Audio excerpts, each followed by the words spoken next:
Welcome everyone back to Pommy and Oz. Hope you're all doing really well. If you're new around here, hit that like button, hit the subscribe. It really does help the channel out. We can't thank you enough for the support. You have all been amazing. So let's get into it. Preview Carlton Blues, Gold Coast Suns, Sunday Arvo at the Marvel Stadium at 1:45, 25th of May, 2024. I'm excited for this one. This is a game and a half. Gold Coast versus Carlton has always been a game for me that is close to my heart, probably because Gold Coast are the least annoying side in the AFL. So it's a side that I genuinely, I wouldn't say underestimate, but I go into the games always believing we can win. Last 3 times, obviously, we won the last time out in that tightly fought game, if you remember, round 23. Then we had the round 14, which was the turnaround for our boys, the 60-point win, followed up with 2022 in a disappointing 30-point loss. This side of that side, that in that 2018 year, I always remember we played them after Richmond and we showed a bit against Richmond. And you kind of went in thinking, okay, cool. And then Tom Lynch took the piss and 2018 ended deceitfully, didn't it? Let's be honest. So this is a game that I look at. You've got 10th on the ladder, Carlton 6-4, Gold Coast Suns 6-4, 8th on the ladder. Carlton, 3 of the last 5 they have lost. Losses coming against the Cats, Collingwood and Sydney. Wins, though, against Melbourne and GWS.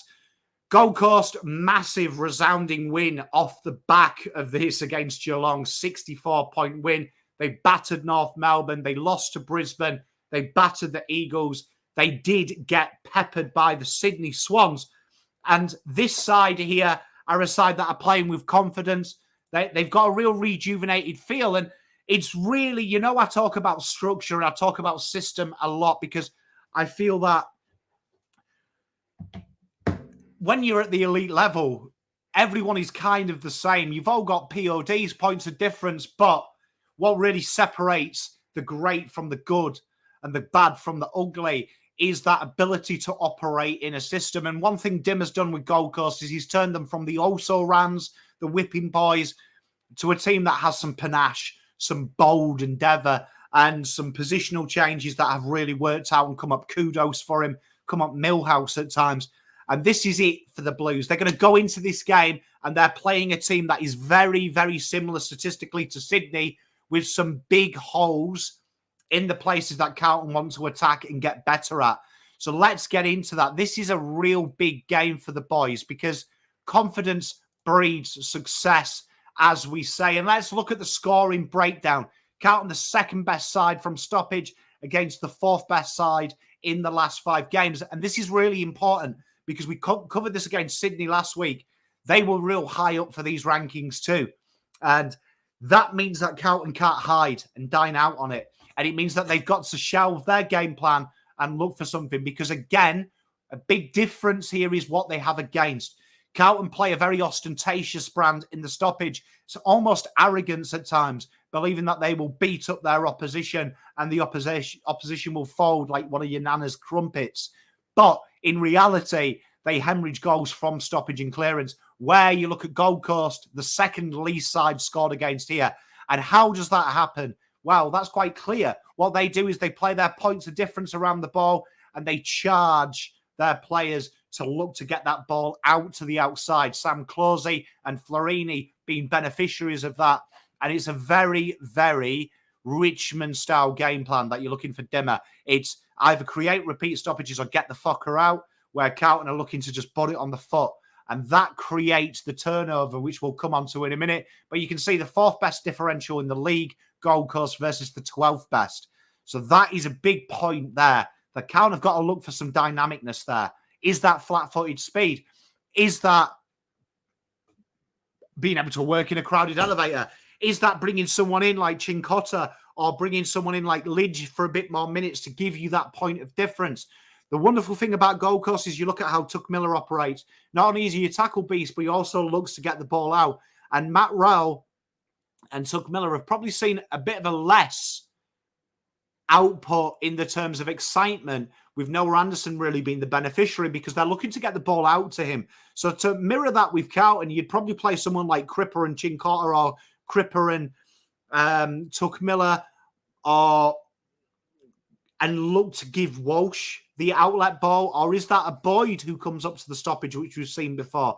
It's a real interesting little avenue for the Blues to look at here, creating that point of difference, because it's either, if we play the Voss way that we've seen the majority of the time, I keep telling you, pace, isn't really important because he plays a real slow, methodical brand. If we see the return to the first 4 rounds last year and this year, you're looking for PODs, so you're looking for a good kick, you're looking for a bit of pace.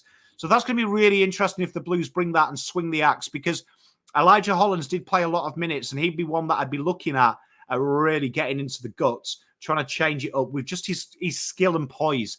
And that could be interesting. And do they go back to Jordan Boyd coming up high up the ground? Is that a Nick Newman? Is that a Chincotta breakneck speed and tackling? Just trying to find a point of difference without becoming that go-to Kennedy, Hewitt, Cripps, which really does create them turnovers. It gives you a lot of stoppage wins, gives you a lot of stoppage losses too.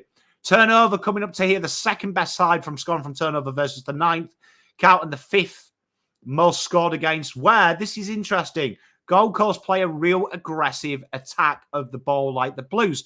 Where we've got a real high forward defensive unit, they have a real low midfield unit. And sometimes that creates teams from the turnover. And as you can see here, the differential, the 5th best defending side from turnover and scoring, 13th. This is a really interesting avenue here because something's got to give. One side's going to overload the midfield. One side is going to overload your defensive half. That is the battle there. That is the battle there. Who is going to be willing to be more bold than that? Because this is going to be a turnover game. Mark my words, it's going to be a big turnover game. And the defensive half generation, Carlton, 14th, the second best defensive half. Their ability to slingshot, which spells warning. And this is why I said maybe there's going to be a change up here with how they systematically approach this game. We've called for players to be rotated through the midfield for the last 3 weeks. We've highlighted Chincotta. We've highlighted Boyd in the midfield stoppages. We've highlighted, is it Nick Newman? Saad comes back, which means that we can maybe deploy someone a little bit differently because we know he does his best work off halfback. That's going to be a really interesting one for me because against defensive half Carlton, the 3rd worst because they commit so many men forward, where the 13th, so that's what, the 5th hardest side to score against defensive half, the 3rd best differential against the 16th. This is an area here that Carlton have got to look at the players coming back, Saad, and utilise that pace. We know Nick Newman has been taking the Saad role. I expect him to go to more of a lockdown role, which I think suits Carlton's game plan better. They've got to get the ball in the hands of McGovern and Saad out in space here. They've got to take that first wave on because once they're in the first wave, Gold Coast play a little bit differently. They commit men a bit further back. So you have got the space to get out. It's that next kick. And that's really interesting because that's where it falls off with Carlton. Naturally, it's usually the second kick. They overuse the ball. This is going to be a really entertaining battle just by looking at the score breakdown numbers. Pressure numbers, really important. Carlton, the 13th most pressure-based side over the last 5 versus the 3rd. And we always look at the against. Remember the against because this shows you how you use your ball. Carlton, again, being heavily contested and being under a lot of cosh. It exposes the running patterns. It exposes the overlap run. Carlton are one of the worst sides at being massively overlapping run and then going stagnant. Where Gold Coast, they've got a real nice balance here. You can see the 6th best side differential versus the worst. Carlton can't contain the pressure and look to exploit the pressure. And that's because they haven't been pressing the go button. If they can press the go button here, as you can see from turnover and defensive half, there is opportunity, especially from turnover, opportunity to beat this side. And that's where Carlton really do fly, particularly in the first 4 rounds. You're looking at the tackles. Carlton, the 14th most tackling side versus the 2nd, and Carlton, the most tackle side. And this is them silly handballs, the overuse of the ball, putting the pressure on the boys versus the 10th. Carlton have got to look to get this ball out in space. They've got to look at using Akers and Ollie Hollands in a less defensive role and get them there, or overlapping Saad and co over them. It's going to be really interesting, this battle here, because we saw Kemp last week overlap quite a bit Ollie Hollands. They've got to look to overlap that because that's going to be a problem. The tackles inside 50, 9th versus 4th. As you can see, Carlton have really struggled in this avenue. Fogarty will show that up. That's a huge part of the game plan. That pressure has to be on point in the back half of the ground. The attacking numbers makes good reading for the Blues. The 7th best mark inside 50 for 8 versus the 18th. This is about getting the ball there. If Carlton can get it deep, that is good. And as you can see, the 12th highest percentage for Carlton against versus the 17th. Their ability to spoil and bring it to ground. We said this about Sydney. They're a heavy ground ball defence side. This could be entertaining. The way that they don't look to intercept mark. They look to bring it to ground and hit you on the overlap. And that's why their defensive half numbers are. It's interesting. Carlton do the same defensively. It doesn't match up with the scores because of how we use the ball in the back half. That is a really key battle because it's playing with fire, and Sydney proved it. Playing with fire, bringing the ball down to a team that is trying to score from forward half turnover. But when you're not very good at ground ball gets and you're not committing enough men because you start getting safe to stop getting caught on the counter, that's where the fire goes in your side. The Blues have got to be committed and be a furnace here because the ball is going to be in the hot zone quite a bit of the time. Goals from inside 50. The Carlton, once they get it there, they do convert pretty well. Average for Gold Coast. So this is where you can attack that defensive half. You know that they're not going to put on big numbers. The Blues have got to look at being bolder and being more bright in this area. Scores per inside 50 again. 5th for the Blues. 11th for them again. 7th and 14th. The Blues have got the outnumber here. They've got to get the ball in. And that says to me, be a bit more bold, be a bit more expressive. These are the numbers that worry me the most for the Blues. And it's because what we're saying, not being more bold, more being industrious on the back line. 13th side at getting the ball out of rebound 50. 10th versus them. And as you can see here against Carlton, have got probably the outnumber there. Doesn't happen. They don't get, teams are getting the ball out less from us, but they are scoring heavily. So that just shows you there that the structure there sometimes comes off. Yes, it's hard to get it out, but when you do get it out, it's goals versus more balance from Gold Coast. And that's what we're saying. You've got to commit the men. It's not so much Carlton's defensive position. It's the fact that it's not committed enough in that forward half defending. So players hang back a little bit to try and make it easier on themselves because they're constantly chasing and it falls off. It's about being bold and facing the fire. Intercept marks, Carlton 12th. 3rd from there. They play a loose Gold Coast, so they look to spoil it and they trust their backmen to really get the defending done. But then they do commit that player. Now, one of the players that does go back there that you see quite a bit in the AFL from Gold Coast is players like Locosius. Even though he's been playing more forward this year, when the chips are down, they do bring him up to that area. And that is a really interesting little gambit for you there to look out for that. But Sam Collins really does play loose, and Mac Andrews plays loose a lot. And that is going to be an area there. They look to isolate and then intercept from them positions. And Mac Andrews really good at losing players in their marking contests and coming out in front.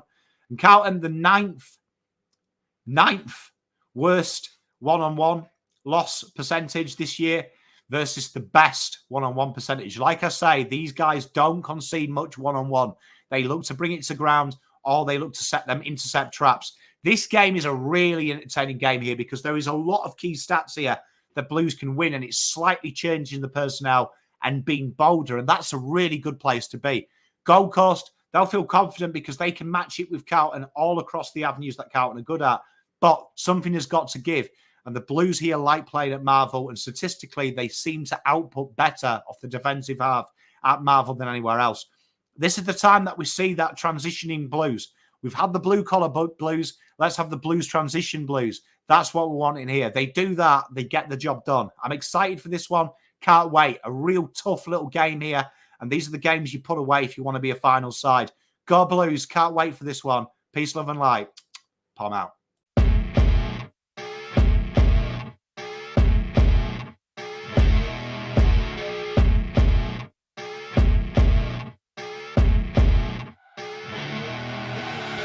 I see her rolling up, Uber black Cadillac, high heel boots and a sexy body full of tats. Baby's bad, oh baby's hella